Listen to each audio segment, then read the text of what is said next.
Welcome once again to the Ohio State of Mind alongside Tyler Danburg. I'm Caleb Spinner. I'm at half power with you today, but I still have a few rants in me, so don't expect too much away from the ordinary here. We're going to talk some men's basketball. They are finally in the win column for the first time in a long time, and then also we're going to give you an update on both hockey conference tournaments, the men's and the Big Ten tournament getting ready to kick off this weekend, and the women's team going further into the WCHA final face-off in Minnesota. We'll talk about both of those, but before we get started, make sure you're following us every Friday, a new show posted 6 a.m. every Friday. We missed you last week. Pardon for that. But we are hoping to make up with a little bit of a longer show this week as well. So let's get into it, Tyler. I know we've all been a little bit excited that men's basketball has not only had one win, but two to break up that 9-game losing streak that they had. They finally got a win on Sunday against Illinois, 72-60 on their home floor. And to me, I watched this as well in that Maryland game, 73-62. At the time of recording this, that was last night. But the answer to me seems clear, and it's to more or less abandon the three ball. The Buckeyes this is usually how games go for Ohio State. The Buckeyes get outmatched in the paint due to their lack of size, resulting in an opponent lead. Ohio State tries to get it all back at once via the three ball, but then teams are onto that. Since by process of elimination, if you can't score inside, you're probably going to shoot three, and therefore let's just defend the three. And this results in miss after miss after miss because all the three-point opportunities they get are either contested or open shots near half court.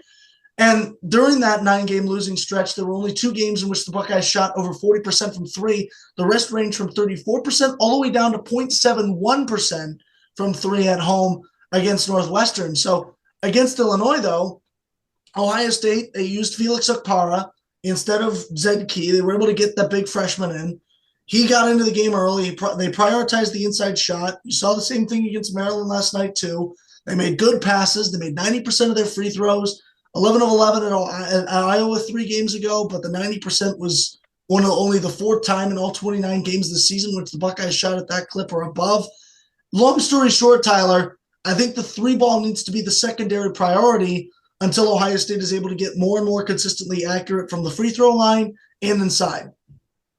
Well, you saw Ohio State. They cut it down against Illinois. They only shot 14 threes. They only made 3 of them. So they made adjustments. They shot away from the three ball. And like you said, they went inside. The last 2 games this week, we've seen Felix Okpara, the 6'11 freshman, really step up big time. He had a double-double against Maryland. We'll talk about that a little bit later. But then you look at the free throws. You're absolutely right. 9 of 10 from the charity stripe against Illinois in that big win over the Fighting Illini, and then a perfect 20 for 20 against Maryland at the stripe. I mean, that's huge. That is the most free throws made without a miss in school history. So they're being efficient as they have now sank 29 of their last 30 free throws. It's almost like the fundamentals are what win you games, Tyler. Surely I'm not crazy by saying that, right? But you look at, like, when we're going to talk about it on our Block O show here as we get ready to head out to Chicago for the start of the Big Ten tournament, hoping Ohio State makes a long run. That's their only shot right now into the NCAA tournament. But you've got one more game where you'll be able to hear this on the Block O show when you talk with Frank about your game on Saturday, up in Michigan State in East Lansing.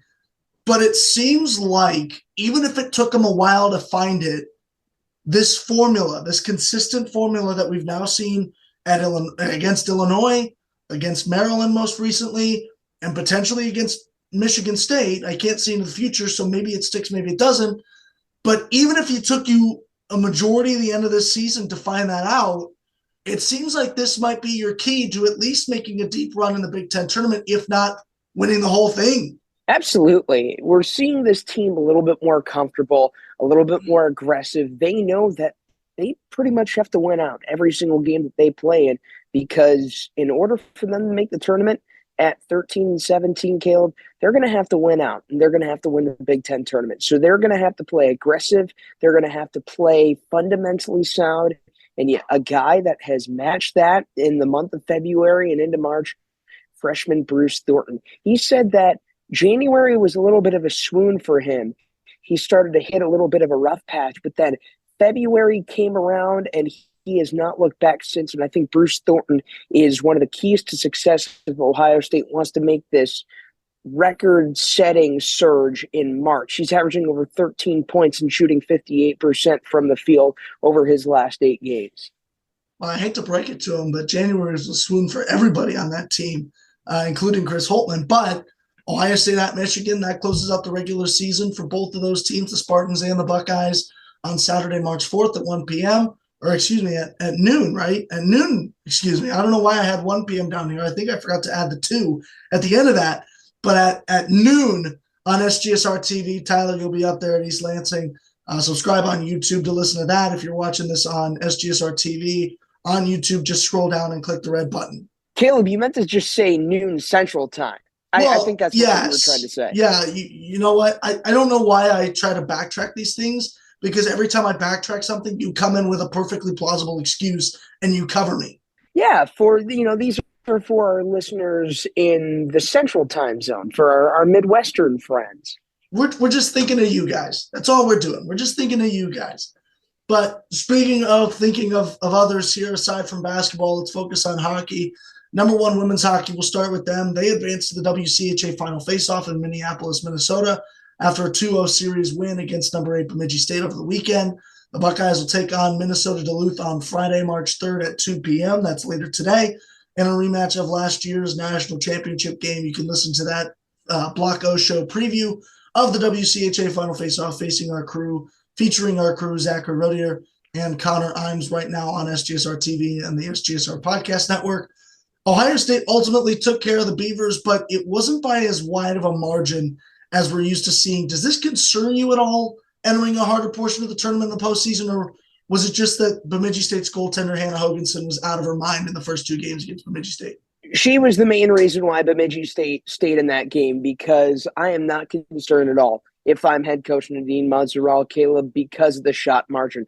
Ohio State significantly outshot Bemidji State. They reached over 50 shots in that game, 1 win. So there shouldn't be much to worry about if you look at the score margin against Bemidji State, mainly because of the difference in shots. And my goodness, Bemidji State's goaltender, she was just unconscious that entire series. And even though she had 24 losses on the season coming into that series in Columbus, she had been so huge and a main reason as to why Bemidji State was able to stay competitive last weekend. And you know what? Even though their season's over, I think that's just about as high a point that you could end on. Of course, you'd want to get a win in that. I don't think, aside from something drastic happening to Ohio State, I don't think they were ever realistically going to win that series. But aside from maybe stealing a game on the road against the top team in the conference and the nation in certain rankings here, I think that's the best you could do, is you could perform like that. You could keep it close. We know how good Ohio State is at scoring the puck here. To keep it as tight as that was for as long as they did, that I think was a pretty strong way to go out and a pretty good way to ride into next year. That's pretty impressive. And you know what? Just as impressive was the performance of Sophie Jakes. She's now got a career-high 22 goals, 10th in the country in that regard. And she had that hat trick, which was huge in game 1 of the 2-game set. And look for Jakes to make an impact, because her ability to go beyond the blue line is just as incredible. And last year at the final faceoff, she had that game-winning, championship-clinching goal against Minnesota. So she is no stranger to living up to the hype at Ritter Arena. Once again, Ohio State and Minnesota Duluth drop the puck Friday, March 3rd, later today at 2 p.m. on SGSR2 live from Ritter Arena. Zachary Rodier and Connor Imes on location to call that action. Let's switch over to the other hockey team, the men's team, number 9, Ohio State. They begin their postseason journey this weekend in a best-of-3 series against the Big Ten Conference's number 6 seed, the Penn State Nittany Lions. And before we get into this, Tyler, I've been asked a few times this season by friends I have, by people who pay attention to the hockey team religiously, just because it's a hockey team in Columbus, right? I've been asked what I think of this matchup, and plain and simply, I've told people that this is the hardest team that you could have drawn if you were Ohio State. Minnesota and Michigan, No way you could have drawn them. Undoubtedly, they're the best two teams in the conference aside from Ohio State, but they're the 1 and 2 seed respectively. You can't draw them. Next up that you can pick from of the bottom 3 seeds where you're going to host, I don't think Michigan State would be as much of a challenge. I definitely don't think Wisconsin would be like this. But Penn State, every time they play Ohio State, feels like a 50-50 game to me. Ohio State and Penn State are 2-2 against each other this season. Buckeyes won the last matchup 4-2, but they split that series after Penn State took the win in the first game. Both teams entered on a losing streak. Ohio State went 0-2 against Minnesota at Minnesota, and Penn State finished 1-1 at home against Wisconsin. This, again, it seems like anybody's series, and I think the main identifier of what teams we're going to see comes in game 1 later tonight. It's all about setting the tone. There's no doubt about it. Last year, these two teams met, same round of the Big Ten tournament, same venue. Ohio State, they were the heavy favorites. They were on a little bit of a skid because of that final regular season series against Minnesota as a top 10 team. This is exactly what happened last year when Ohio State sort of rolled over. And that was something that Steve Rollick and his team, they really struggled with the idea of coming into the Big Ten tournament and then losing in 3 games against a lower seeded Nittany Lions team. So it's all about flipping the script. That's going to be the key in this one. And game 1 is probably going to be the most important game of this series because that's pretty much everybody who holds the momentum. If you can take game 1, you control your own destiny going into game 2.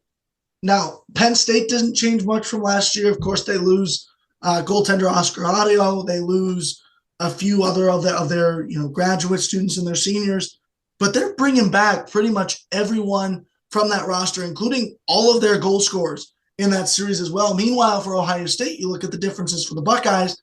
No Georgi Merkulov, who was big. He had 2 games in that first game in which Ohio State won of that series. And the biggest thing, though, on the plus side, you have a healthy Mason Lohrei, which you didn't have last year, not only for that series, but also for the last few games in which Ohio State lost 6 of those 7. So at the same time, Penn State is the same team that you saw them last year, give or take a few players. You are also in a better spot than you were going into that series. So I think there's a little bit of a give and take there. You're still going to come in as a heavy favorite. You're going to come in, I believe you're going to come in at a higher seed in the conference than you did last year at 3 instead of 4. So there's certainly a lot more pluses to Ohio State going into the series. Maybe you don't see a rollover like you did last year. But again, I think it all depends on number 1. But to have Lohrei healthy and active is going to be big for Ohio State. That's the difference because Mason Lohrai's impact as a defender on the back check, defending their own zone for Ohio State, that's crucial in itself.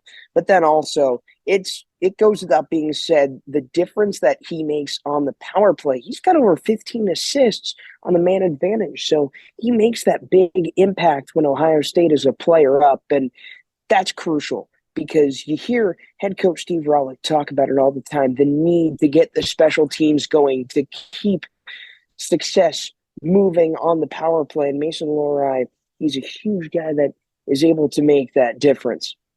And one thing that you don't have in Georgi Merkulov is kind of split up. I see it between Stephen Halliday, who leads the team in assists and points, between Tyler Duke, who's come in and been incredible on the defensive side of things, and between the combined effort of returners Cole McWard and Jake Wise. I think they more than encompass what Merkulov brought to the team last year. But Ohio State and Penn State open the postseason at Value City Arena Friday, later today at 7 p.m. on Big Ten Plus and SGSR. Let's get into our Buckeye stickers of the week to give out, Tyler. I'm going to pick the obvious one. Ohio State men's basketball. The entire team gets a sticker from me for not only breaking that streak with a win against Illinois, but then also following it up with a great performance against Maryland at home, a team that beat you bad earlier this year on their home floor. That's who gets the sticker from me. It's the Ohio State men's basketball team. But how about for you? Who gets it for you, team or player? I'm going to give my sticker to a team that's going to have a huge weekend ahead. They're going to start it later today against BYU. Then they're going to have a tri-meet at the Cavelli Center against Illinois and Kent State. I'm going to go with Ohio State women's gymnastics. They're going to have senior day on Sunday, honoring Lexi Edwards, Ella Hodges, Alexis Hankins, Raina Malice. They're going to also honor their volunteer assistant, Zoe Schweitzer, and also the Buckeyes under head coach Meredith Polisivic. They're having one of their better seasons in recent history. They've got 3 different apparatuses, so 3 different rotations that are top 20 in the country. They're 13th on vault, they're 13th on floor, and they're 19th on bars. Look for them to try and make a difference. It looks like that they're going to be participating in the evening shift of the Big Ten tournament, which is huge. That kind of shows that they're in the top half, maybe that top 20% of the conference. So they've been having a major season. So they're going to get my Buckeye sticker this week. Stickers this week, once again, going out to women's gymnastics and men's basketball. And that'll do it for us here on this Friday edition of the Ohio State of Mind. Once again, make sure you're following us every Friday. New episode posted at 6 a.m. on the SGSR Podcast Network and SGSR TV. For Tyler Danburg, I'm Caleb Spinner. That'll do it for us this week. We'll see you next time. But for now, that's the show. We're out of here.